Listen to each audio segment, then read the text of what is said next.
नमस्कार, कैसे हैं आप सब लोग? मजामा केम छो कसा आहेस? आप सबको जय श्री राम, जय बालाजी की, जय खाटू श्याम जी की। देखिए, डीए केसेस पार्ट नंबर 14 मैं कुछ महत्वपूर्ण बातें, कुछ महत्वपूर्ण टिप्स आपसे जो है डिस्कस करूंगा।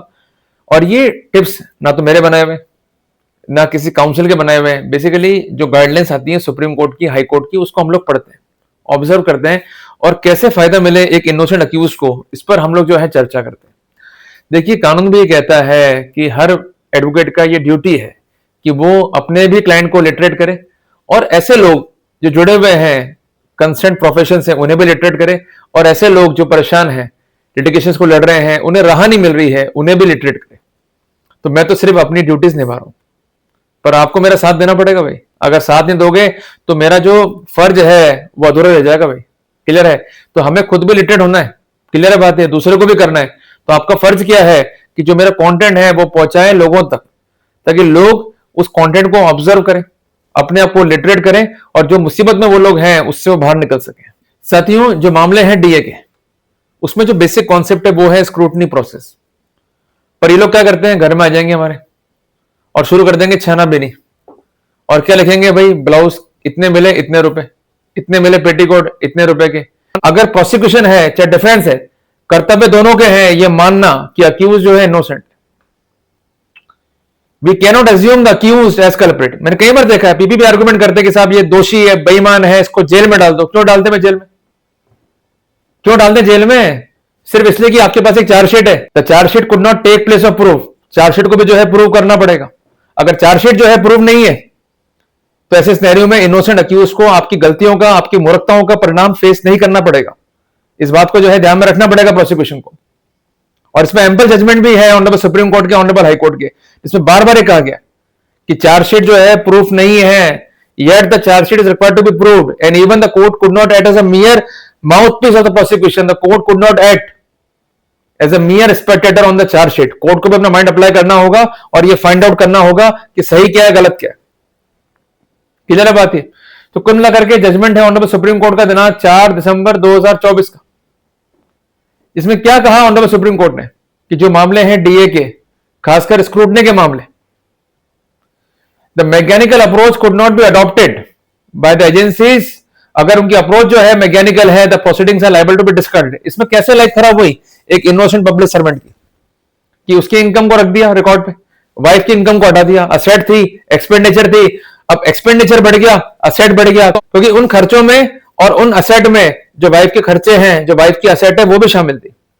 अब लाजमी सी बात है, आप वाइफ की इनकम तो बाहर हटा रहे हो, हस्बैंड की इनकम को रख रहे हो, असेट भी कॉमन हो गए, जो एक्सपेंडिचर वो भी कॉमन हो गए।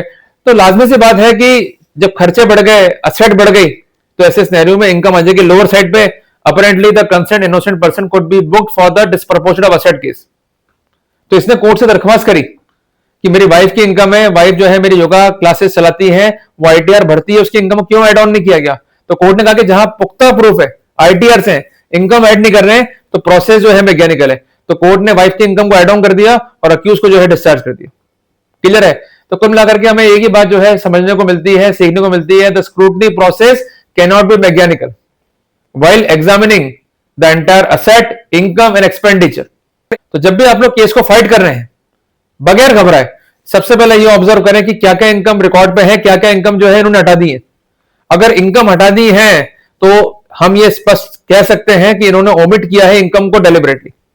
ये भी एक एरर है अकाउंटिंग की, जिसको हम कहते हैं एरर ऑफ ओमिशन।